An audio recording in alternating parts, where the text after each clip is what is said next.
Welcome back, everybody. Derrick Sue, your 2022 Oakland mayoral candidate. So I'm going to give you a follow-up and an update on what's happening across the street at the Cannabis Growhouse. So yesterday they made entry into the facility.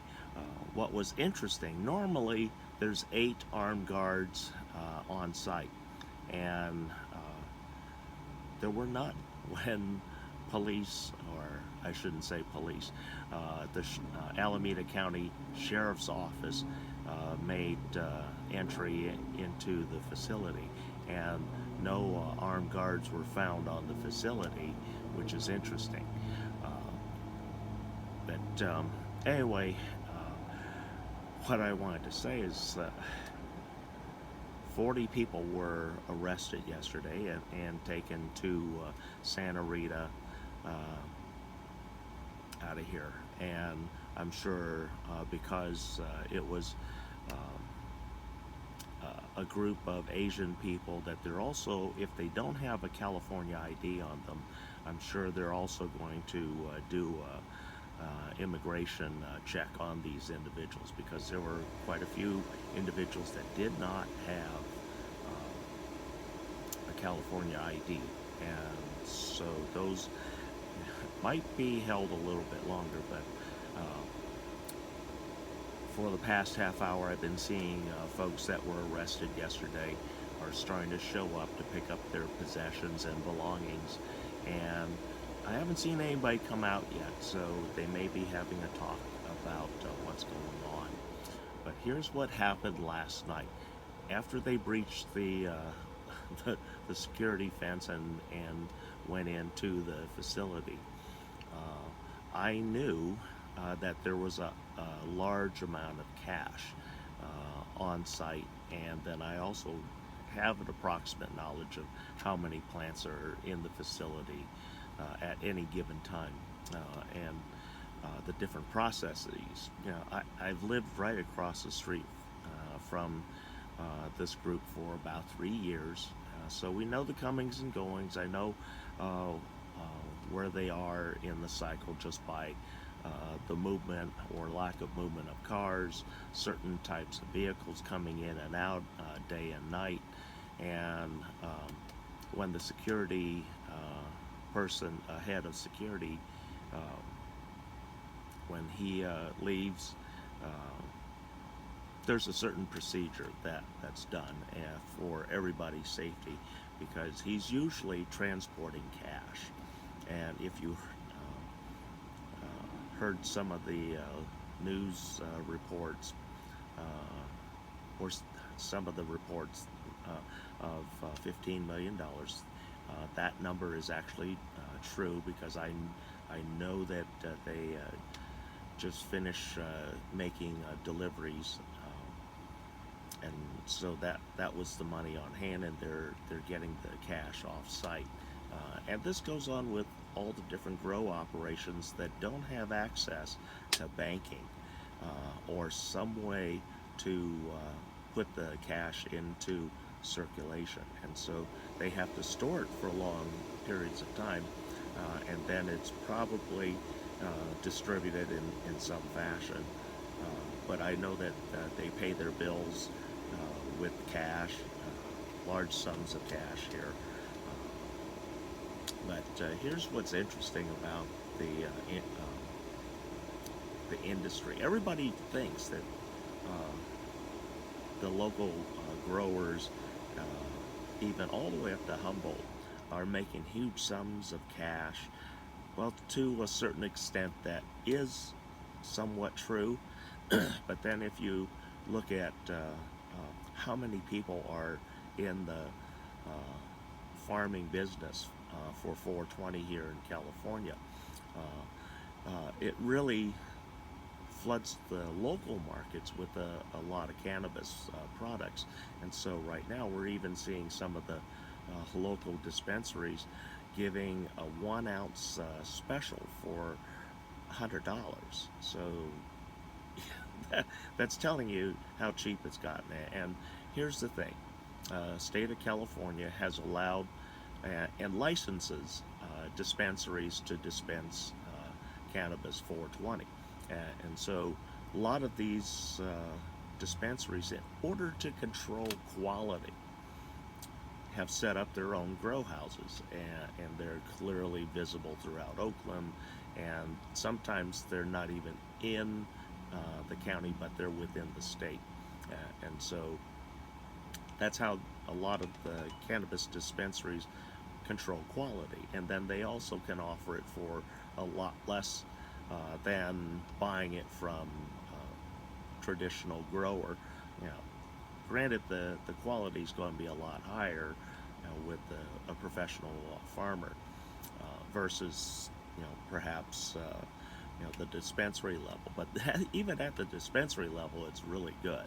So anyway, these places, these growers, grow houses, and dispensaries get licenses and permits to operate within a certain jurisdiction. Here in the city of Oakland, I know several that have their own growing operations close by, and so here they control the quality again. But then there are large growers that sell outside California boundaries, and so that's the difference. And I'm really sure that's what the Alameda County Sheriff's Department is using to do the search warrant. Because last night the Sheriff's Department was, I mean, you wouldn't believe the truckloads of cannabis that was bagged up in garbage bags being hauled out of here at 6 trucks at a time, and you could just smell it driving by, and that lasted up until just short of 1 a.m. and they're supposed to be back for the next few days to clear out the rest of that. So one of the things that people are probably asking, you're probably asking, well, why is it that they have a problem with selling over the border? Well, there's the reason why going across state lines, becomes a federal offense. And number one, cannabis is still classified as illegal drug, as bad as LSD, cocaine, and many other dangerous drugs. And so what's happening, it's being sold outside California borders, and so that's why the city and county are most likely turning them down, because they're not selling it and keeping it within the California borders. And here's why a lot of people don't realize the price difference. When a certain area, certain state in this case, grows so much cannabis that a pound is barely worth $1,000 in the state of California to a dispensary, because number one, there's a lot of growers that have product and they want to get into dispensaries. There are a lot of limitations with the dispensaries and things. But also, here's the biggest thing. They don't have to test the quality of their cannabis going outside California borders, because outside California borders, many states have no quality control standards for testing for pesticides, dangerous chemicals, also the level of potency of the cannabis, the THC levels, CBD levels, the strains, and its genetics. So those are all being bypassed when the cannabis here leaves the state of California. And it could go to any state, but I know which states it's going to, and it's predominantly on the other side of the United States, and not close by or neighboring states. So they're probably using that as federal coverage for transporting interstate illegal drugs. And it's going to be interesting to see how this plays out.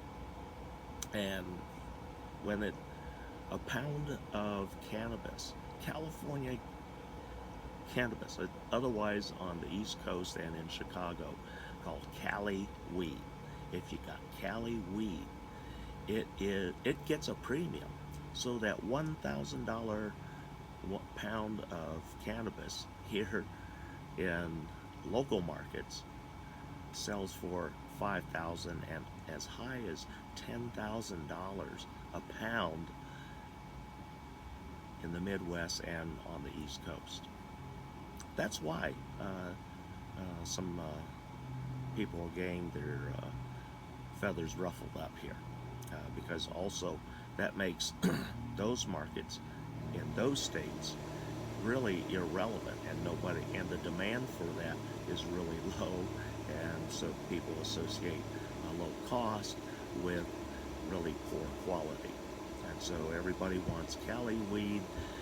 When if you say this is from Cali, it sells out. I mean, it guarantees sells out on the other side of the United States. And I have many friends who say that, and they live here in California, but travel to family and friends in the Midwest and back east, and he tries to bring some with him, and usually he's pretty successful because the airlines are pretty lenient these days about cannabis and how you can transport it. So anyway, he has people back there, or a lot of folks have people back in these different states in Midwest and East Coast states and Southeast, and they pay incredible amounts for just a bud. I mean, just a little bud, and it's funny, because I find it really interesting, because a lot of the folks, they smoke the local grown stuff, and they say there's nothing like Cali weed. So that's a demand there for a certain market, and so because you're cutting out the local markets, because if you flood the markets with Cali weed, like what's happening probably, that it really hurts the local growers, the local farmers in the area. So it's kind of a boundary thing, and there's more than likely a way that this can be remedied and fixed, rather than sending a whole lot of people to jail needlessly, and then tying up more time in the courts, spending more taxpayer dollars on doing something really stupid, as all of these folks are most likely first timers, and not much is going to happen other than they get slapped on the back of the hand, serve a little bit of community service, and then they're released. So this really solves nothing. I've been advocating for the cannabis growers here locally to become legalized and get permitted to operate within the city limits, paying a tax on a per plant basis, because this is at the growing level, not at the dispensary level. Because people say, well, you're taxing. Well, no. The tax that you're paying is the dispensary tax. That's a whole different thing. And so if you're saying is that the weed that you're selling, the cannabis that you're selling, is local, and we're keeping it local, and so we're taxing it as that too. But yet, if they sell other weed, maybe not from California, and they don't have the taxes, but they do the tests and stuff for the different requirements for California labeling, and a lot of places don't want to do that, because that's a lot of money, a lot of time, tying up product, and right now those labs to do those tests, to give those dispensaries the labeling that they need, the information for the labeling, can take 6 to 8 months right now, and there's such a shortage of supply of these laboratories to do these certifications. So that's another problem here in California, and that tends to keep price of weed here in California up because of that labeling bottleneck here for 420. There's a lot of little subtle things that are causing a lot of problems here, but yet I believe that the cannabis industry is still in its infancy. It employs a lot of folks. It provides medical marijuana and cannabis to those that truly need it.